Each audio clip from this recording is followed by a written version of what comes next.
दोस्तों, हमारी सीरीज चल रही है एम इस्माइल जी की book call of the tiger. कहानी के पिछले पार्ट्स प्लेलिस्ट में हैं।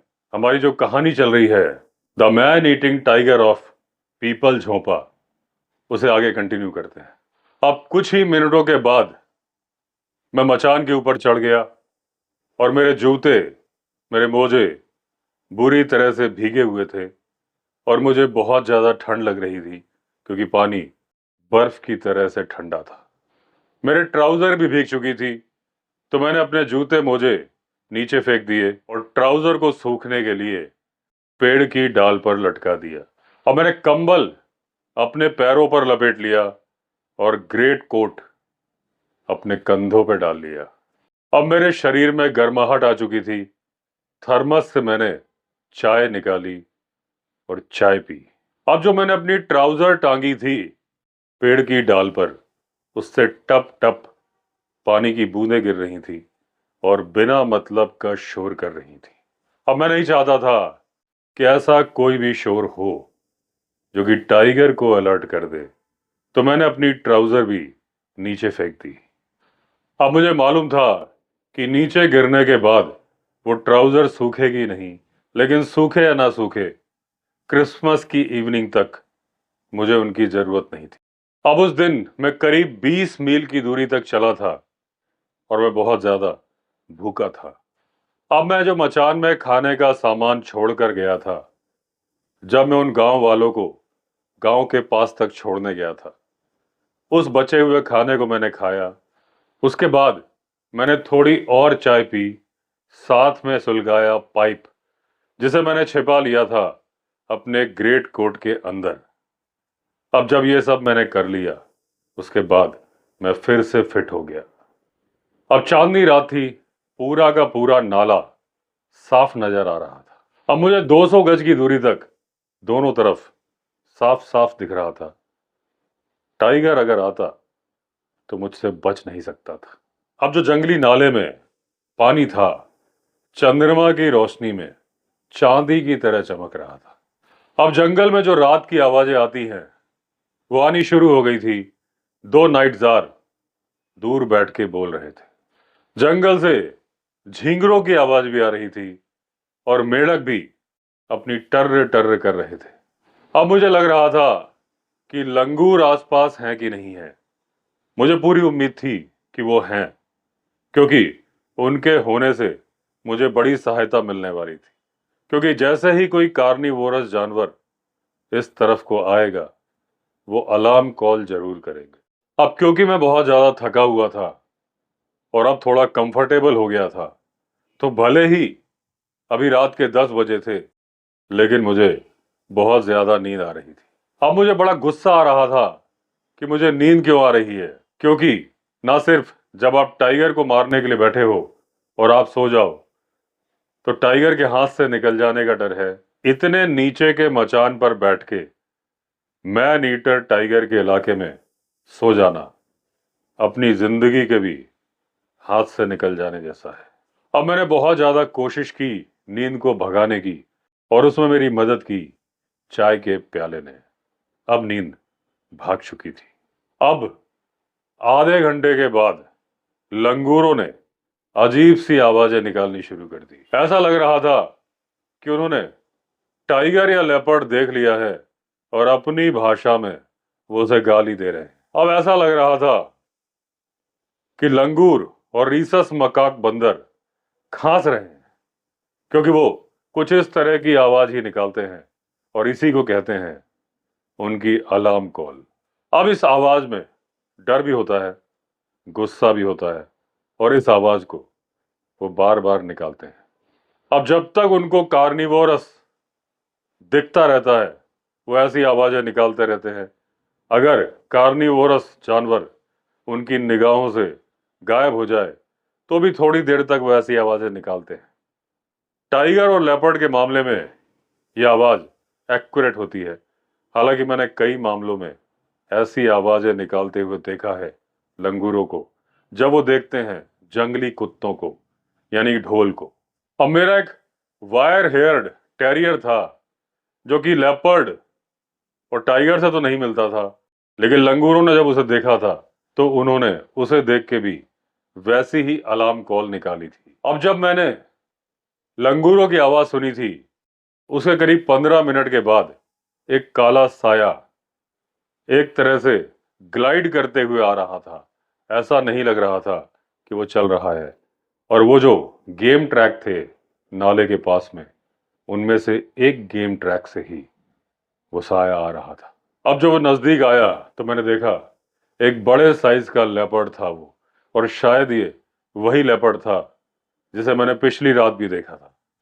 अब जिस रास्ते से वो आ रहा था वहां बहुत सारे लूज पत्थर पड़े हुए थे, बहुत सारी टहनियां थीं, पत्तियां थीं, लेकिन वो कुछ ऐसे चल रहा था कि किसी से भी कुछ भी आवाज नहीं हो रही थी। अब चांदनी रात में वो मुझे साफ साफ नजर आ रहा था। अब वो मेरे मचान की तरफ ही आया और मचान के नीचे गायब हो गया। मुझे ऐसा लग रहा था कि शायद वो मेरे मचान के नीचे ही बैठ गया था। अब मेरे दिमाग में अजीबो गरीब से ख्याल आने लगे थे।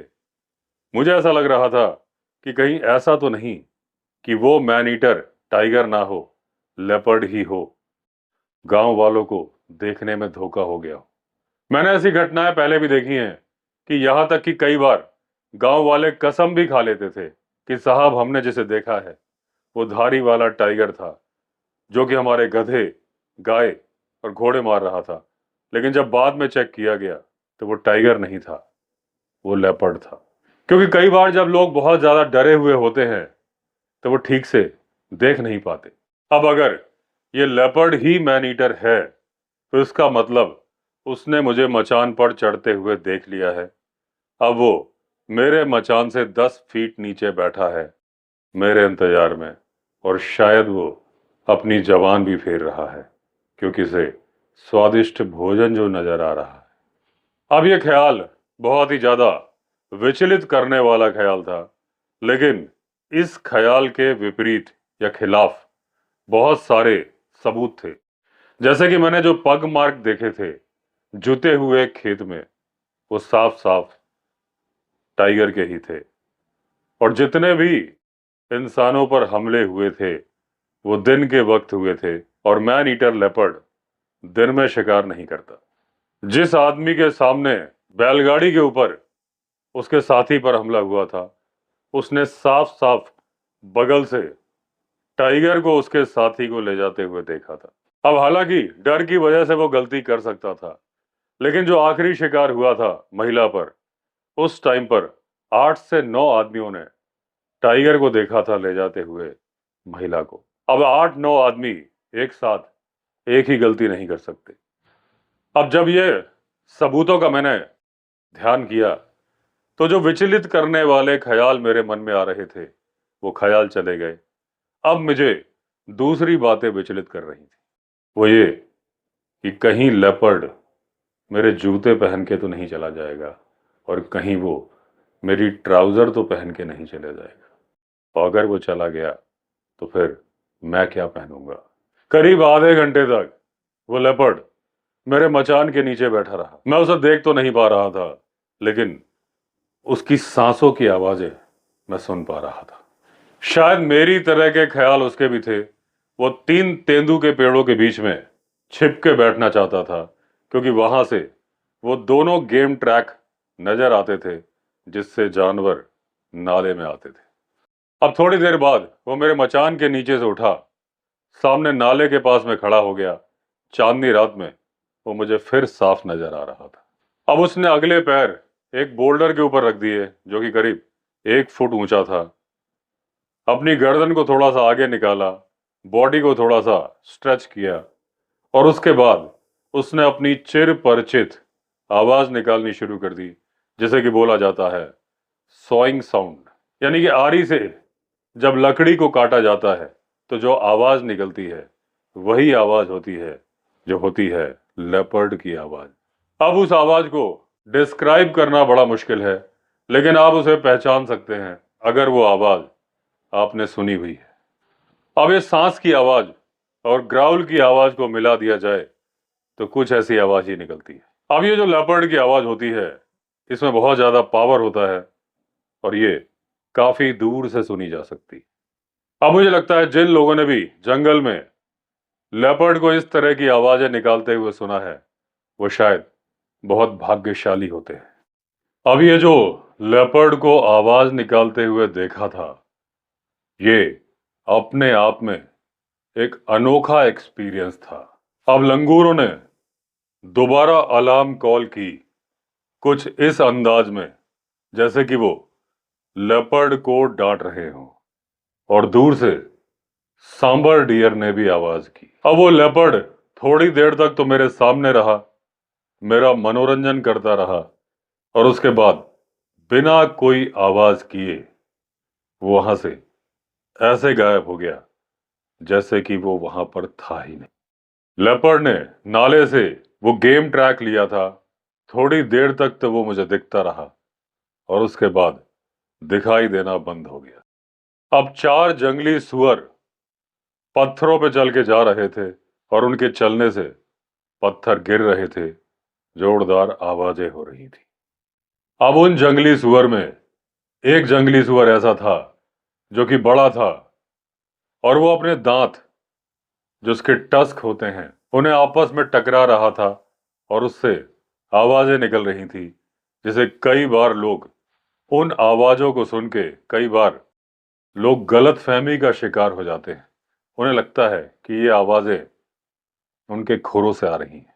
अब जो जंगली सुअर के ऊपरी जबड़े में जो कैनाइन दांत होते हैं वो ज्यादा घुमावदार होते हैं और निचले जबड़े के दांतों से वो आपस में टकराते रहते हैं, और ऐसा करने की वजह से वो ज्यादा नुकीले और चमकदार रहते हैं। अब जंगली सुअर जिस अंदाज में चल रहे थे, ऐसा लग रहा था कि उन्हें दुनिया की परवाह नहीं है, क्योंकि ना वो दाएं देख रहे थे ना वो बाएं देख रहे थे। जिस रास्ते में उन्हें जाना था उस तरफ बढ़ते जा रहे थे।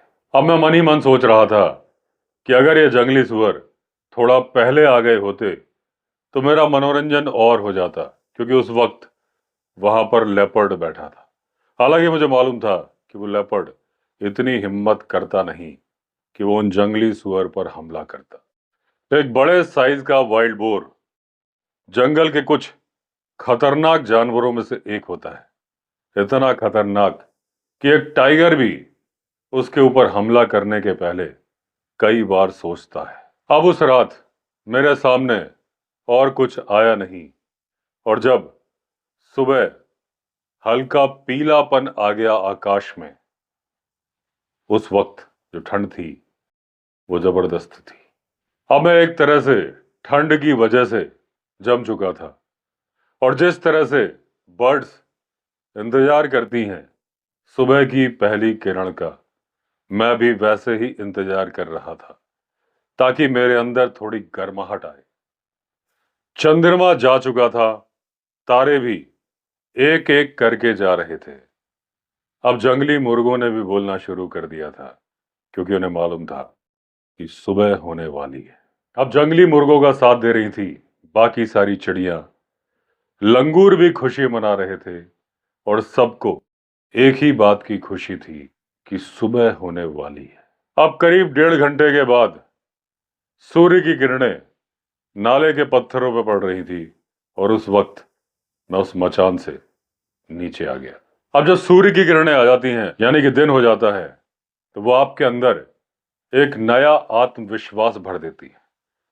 लेकिन कितना भी आत्मविश्वास हो, मुझे ये बात मालूम थी कि मैं अभी भी आदमखोर की टेरिटरी में हूं और अकेला भी हूं। इसलिए कोई भी ऐसी हरकत करनी नहीं थी, कोई भी असावधानी नहीं करनी थी जिससे मैन ईटर को चांस मिल जाए। तो मैंने अपने मोजे, अपने जूते और अपने ट्राउजर को फैला दिया एक पत्थर पर सूखने के लिए। उसके बाद मैंने अपने बाकी कपड़े उतारे और वहीं पानी के एक गड्ढे में आराम से उतर गया। अपनी राइफल वहीं एक चट्टान पे रख ली कि बिना पानी से बाहर निकले मैं राइफल को उठा सकता था। अब जब आप सर्दी से पूरी तरह से जमे हो तो ठंडे ठंडे पानी में नहाने से जो आनंद आता है, उस आनंद का वर्णन नहीं किया जा सकता। उसे तो केवल महसूस किया जा सकता है। लेकिन अगर आप इस बात को महसूस करना चाहते हैं तो पहले एक बात सोच लीजिएगा कि आपका विल पावर स्ट्रांग है, आपकी शारीरिक क्षमताएं स्ट्रांग हैं और आप जल्दी से बीमार नहीं पड़ते हो, वो भी ठंड की वजह से। क्योंकि अगर आप बीमार पड़ते हो और ठंड लगने के बाद आप मेरे कहने पे ठंडे पानी में उतर गए तो जो आपको आएगा वो बुखार नहीं होगा, बुखार का बाप होगा या फिर बुखार की मां होगी। अब जो ये मेरे अपने आप को गर्म करने का तरीका, जिसे सुन के आपको आश्चर्य हो रहा होगा, ये मैंने सीखा है बारहसिंगा से और सांबर डियर से, जो कि सर्दी में भी पानी में खड़े रहते हैं और अपना भोजन करते रहते हैं। बारहसिंगा सुबह सुबह पानी में बैठ जाता है एक सर्द रात के बाद। और सांबर की बात करें तो मैं कोट करना चाहूंगा डनबार ब्रैंडर को।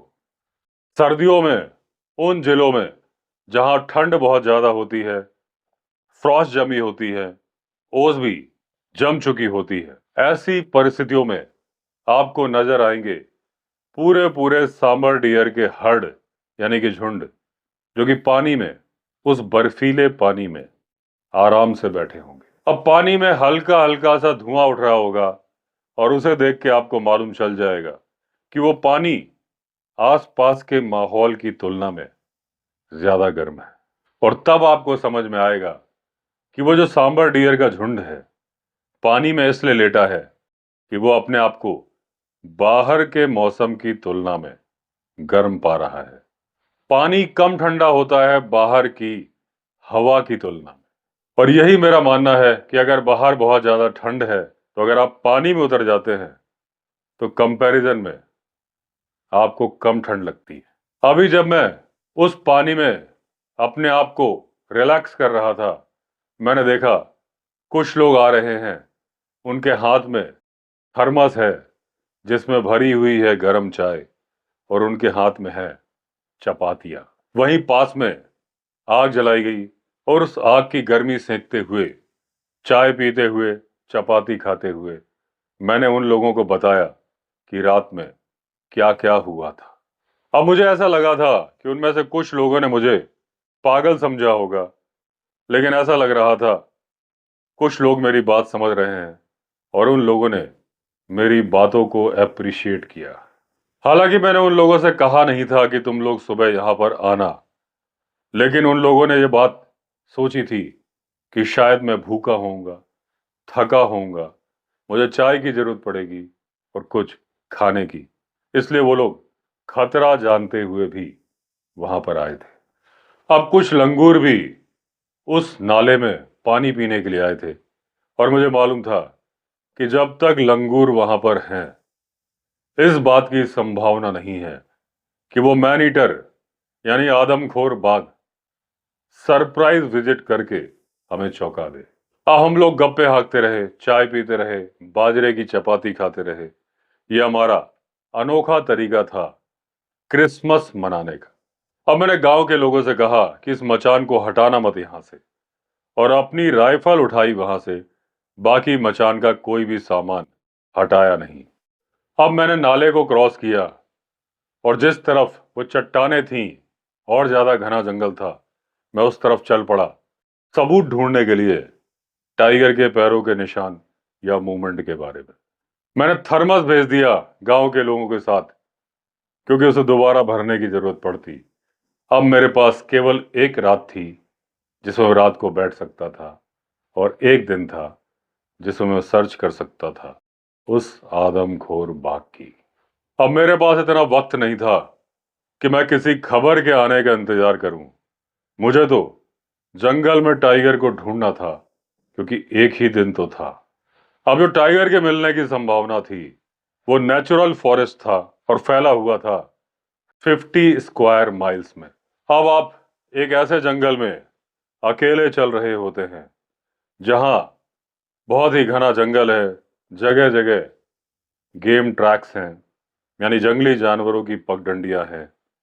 किसी भी जगह अचानक से टाइगर, वो भी मैन ईटर टाइगर आपके ऊपर हमला कर सकता है घात लगाकर।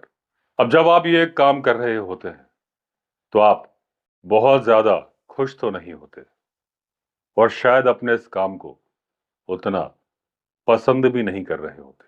अब मैं ऐसा कर रहा था क्योंकि मेरे पास वक्त बहुत कम था और दूसरा, मैं एक बात जानता था कि जिस टाइगर का डर मुझे है उसी टाइगर का डर स्पॉटेड डियर को है, सांबर डियर को है, लंगूरों को है, और वो भी तो इसी जंगल में रह रहे हैं। हालांकि मुझे मालूम था कि जब खतरा आएगा तो वो केवल मुझे वार्निंग देने के अलावा मेरी कोई मदद नहीं करेंगे। तो अब तय मैंने ये किया था कि लंगूरों पे ध्यान रखूंगा, डियर की कॉल पे ध्यान रखूंगा और उसको देखते देखते पता लगाने की कोशिश करूंगा कि जंगल में टाइगर कहाँ है या फिर कार्निवोरस जानवर कहाँ है। अब कुछ लंगूर जंगल में भोजन कर रहे थे जमीन पे बैठ के, कुछ नाले में पानी पी रहे थे, लेकिन उनका संतरी, जिसको बोला जाता है लंगूर संतरी, पेड़ की सबसे ऊंची डाल पर बैठ के अपना वो काम कर रहा था जो उसे सौंपा गया था, और वो था अपने साथियों को आगाह करना अगर टाइगर या लेपर्ड आए तो। क्योंकि जिस जंगल में टाइगर या लेपर्ड मिलते हैं वहां लंगूर कभी भी बिना संतरी के नीचे नहीं उतरते। अब जो पेड़ के ऊपर लंबी पूंछ वाला संतरी बैठा था अपनी पूंछ को नीचे लटका के, उस पर निगाह रखे रखे मैं एक पत्थर पर बैठ गया और करने लगा और जला लिया अपना पाइप। अब मैं वहां पर करीब 15 मिनट तक बैठा, लेकिन ना तो लंगूर संतरी ने कोई आवाज की, ना ही जंगल से किसी डियर की अलार्म कॉल आई। अब वहां से मैंने एक जंगल की पगडंडी पकड़ी जो कि जाती थी उत्तर पश्चिम दिशा की तरफ। अब यहां पर मुझे पगमार्क मिले मेरा जो दोस्त था, वो बड़ा लेपर्ड। उसके आधा मील की दूरी पर चलने के बाद पूर्व से पश्चिम दिशा की तरफ जाते हुए टाइगर के पगमार्क मिले। अब जिस रास्ते से टाइगर चला था वो ज्यादा पतला रास्ता था और ज्यादा जानवर उस पर चलते नहीं थे।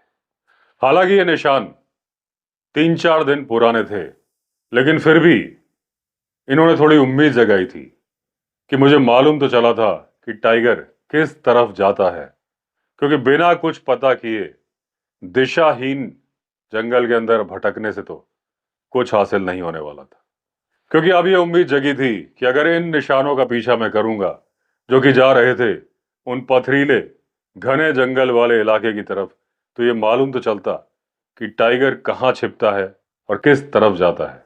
अब यहां पर एक बड़े सेमल के पेड़ के तने से टिक कर मैं फिर खड़ा हो गया, जंगल की आवाजें सुनने की कोशिश करने लगा। अब मुझसे 40-50 गज की दूरी पर एक हल्की सी आवाज आ रही थी चलने की पत्तों पर, और वो आवाज मेरे नजदीक आ रही थी। अब ये जो आवाज आ रही थी किसी ऐसे जानवर की आवाज नहीं थी कि जिसके खुर हों, ये किसी गद्देदार पंजों वाले जानवर की आवाज थी, और इसके साथ में सरसराहट की आवाज भी आ रही थी। अब मैं सेमल के पेड़ के पीछे खड़ा था जो कि चौड़ा था, सिर्फ मेरा सर नजर आ रहा था, बाकी मैं उसकी उभरी हुई जड़ों के पीछे था।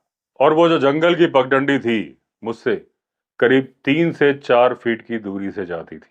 अब वो आवाज मेरे नजदीक आ रही थी, मैं उसे ठीक से पहचान तो नहीं पा रहा था, लेकिन एक बात मैं समझ चुका था कि यह आवाज लेपर्ड या टाइगर की नहीं है।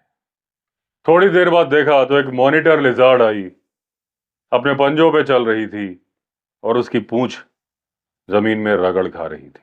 अब ये कुछ सर्वाइवर्स हैं जो पुराने जाइंट लिजर्ड्स होते थे पेलियोलिथिक वर्ल्ड में, उनके ये कुछ अवशेष हैं जो हमारी दुनिया में भी हैं। अब ये मॉनिटर लिजर्ड करीब 5 फीट लंबी थी और मेरे काफी नजदीक से गई। अब अपनी आंखों से इधर उधर वो देख रही थी, पलकें झपक नहीं रही थी, और बीच बीच में अपनी जीभ ऐसे निकाल रही थी जैसे सांप निकालता है। वो मुझसे इतने नजदीक से गई कि मैं चाहता तो अपना पैर उसके ऊपर रख देता, लेकिन क्योंकि मैं पेड़ की उभरी हुई जड़ के पीछे था तो उसे मेरी प्रेजेंस पता नहीं चलने पाई। टाइगर और लेपर्ड दोनों को इस तरह की मॉनिटर लिजर्ड का मीट बड़ा ही पसंद होता है। कई बार इन्हें जैकाल और सिवेट भी अपना शिकार बना लेते हैं। अब ये जब गायब होते हैं, जब इन पे कोई शिकारी हमला करता है, तो या तो ये पेड़ पे चढ़ जाते हैं या किसी गड्ढे में घुस जाते हैं।